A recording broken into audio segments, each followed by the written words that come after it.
was that? I just sacrificed so much. Okay, whatever. So, anyway. Excuse me. Woo! Any other things you can remember from that time period? Because quite honestly, I remember very little working on Ava at this point. I remember being in an extreme state of panic most of the time, running back and forth with script corrections coming over from Japan and going, I got to change this. Yeah, I mean, it's gotten a lot smoother now, it seems. Like, I mean, you're much more relaxed.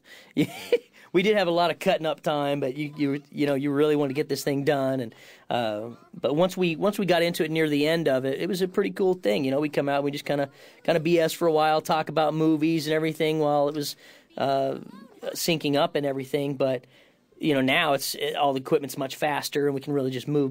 So there's not really all that lag around time, which is great for you guys business wise. But I don't know, it kind of loses a little bit of the love now. Yeah, I like this little bit right here.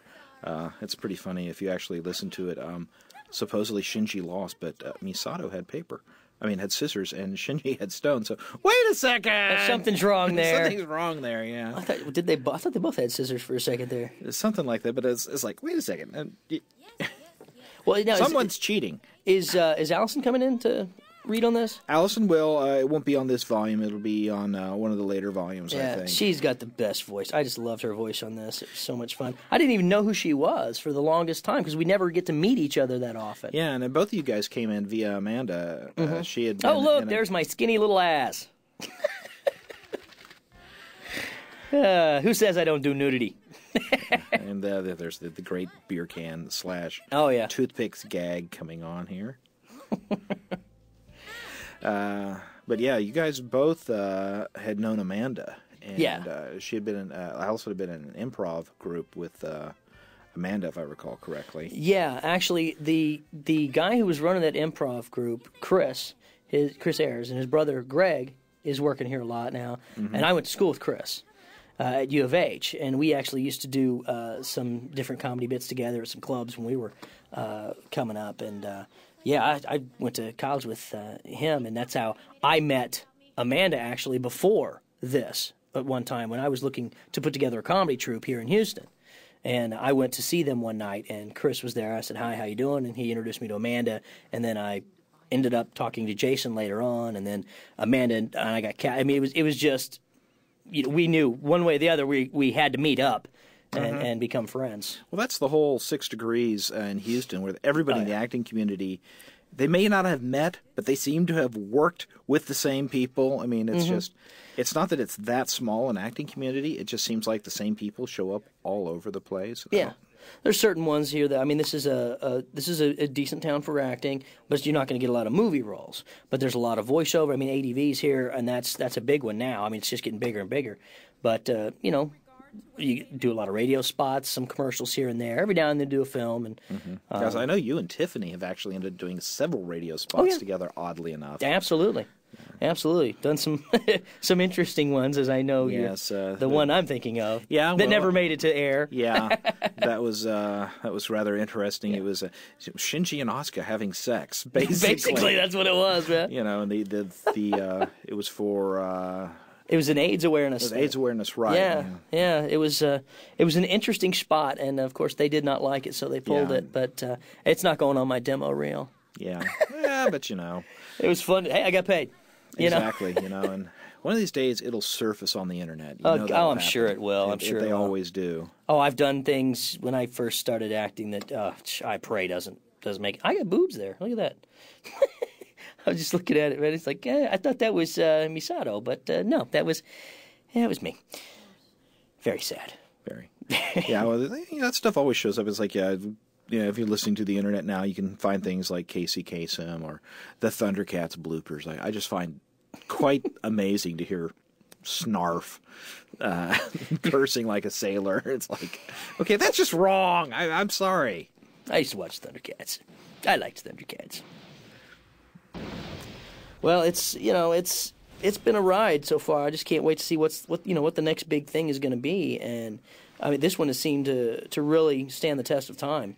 Yeah, it's held up really well. The animation is not as spectacular as a lot of the newer shows, but I think what Ava does so well is they ask a lot of questions and never answer them, so people have to keep asking and say, well, maybe if I watch it again, I'll figure this thing out this time.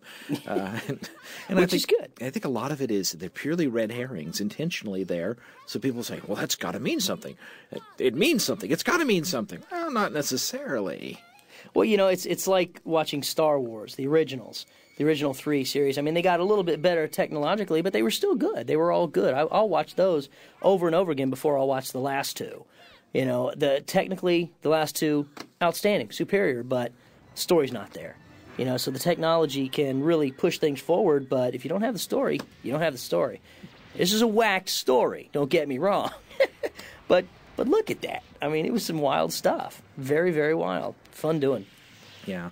Somewhere in here, I remember, was the scream that almost killed you. I think it's right towards the end of it. There was one scream I remember. You just came up in a bloody, racking cough after doing it. It was like you just burned your throat out. 'Cause we were doing these pretty tight. Oh, well, we did them a lot. And, every now and then if we had to do one show and then do another show the next day, we'd blow our voices out. We wouldn't be able to do the show the next day. So it was really difficult to deal with, but we're in there, we're screaming, this is acting, we're doing it, it's not just, there's not some special way you do it. I mean, you really just have to hit it and hit it right and make it sound right, and if you don't, well, you do it again and you just keep doing it until you get it right, and it can really take a toll. Yeah, and back then also, just with the equipment we were using, and it's not like the equipment has changed that much, it's just the storage has become so much more. We used to have a lot of problems that you would start a little late or whatever, and you would come in early and it would be a great scream, but only get the last half of it and couldn't recover it. Yep. And now we can run with a buffer so we can catch stuff that came in early or whatever, so you don't worry about that. Oh, I hated that. I'd scream and I'd say, man, that sounded perfect. And you'd say, yeah, it did sound perfect, but we didn't get it. Damn. It's very difficult to do. That doesn't happen so much anymore, thank God. Yeah, definitely. But, the whole process has been really pared down and redone so many times. Well, I'd really like to do something, another series like this that has a character that's so memorable, because we've done so many of them, but we just don't have the popularity of this, and I'd really love to have one that actually gets more popular than I think this was the 3rd ranked, series of all time on anime. Is that correct? Well, it depends upon who's your preference. I mean, I think most people will say it's one of, if not the best. And it really depends upon your point of view. Certainly. And what happens is that top 5 position changes all the time, but Eva is always there on the top of that list. It doesn't move. And then there's whatever the flavor of the month is, will come up and go down and come up and go down. But Eva continues to be a top seller, and more importantly, fans coming into anime still go and watch Eva. It's not like, oh, okay, it's old, it's not the hot thing anymore. Right. It's one of those few titles that people just say, well, you have to watch Eva. Right. I think this is where the scream was. Coming up. It's the oops. Yeah. Yeah, that was it. That was it. That was the big scream. It carries over into the shot nicely. But I think I screamed every episode. You screamed multiple times every episode, and I remember on that one particular scream, though, I don't remember how many takes we did on it. Yeah, that was one of the original ones, because I think that was probably actually the first time I had ever actually screamed in the series. I think there were some other small screams, but really a blood-curdling scream, so we really had to work out the technical aspects of that, and it was kind of interesting, because blood-curdling screams are not really my forte. Are they? They weren't up until that point. No, I'm getting better. I'm screaming like a little girl now, so that's really good. That'll take you far.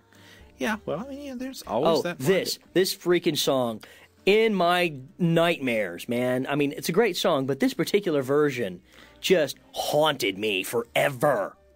Keep me up at night, man. Oh.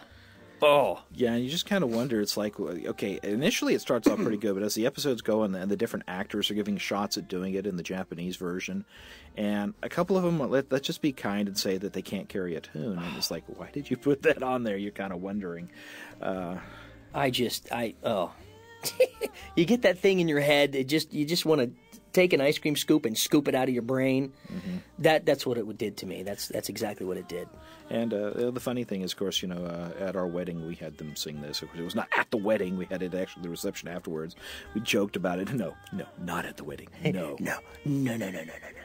So, Did you have some Japanese guys come in and sing it? No, it was Jay Hickman, which is as close as you could get. There you go. Okay, well, that's fine. Jay looks very Japanese. Okay, and that's it. That was great. That's it. That's the whole thing. That's all we got to talk about. Mm-hmm. All right. All right. Thank you much for coming in. Thank you for having me.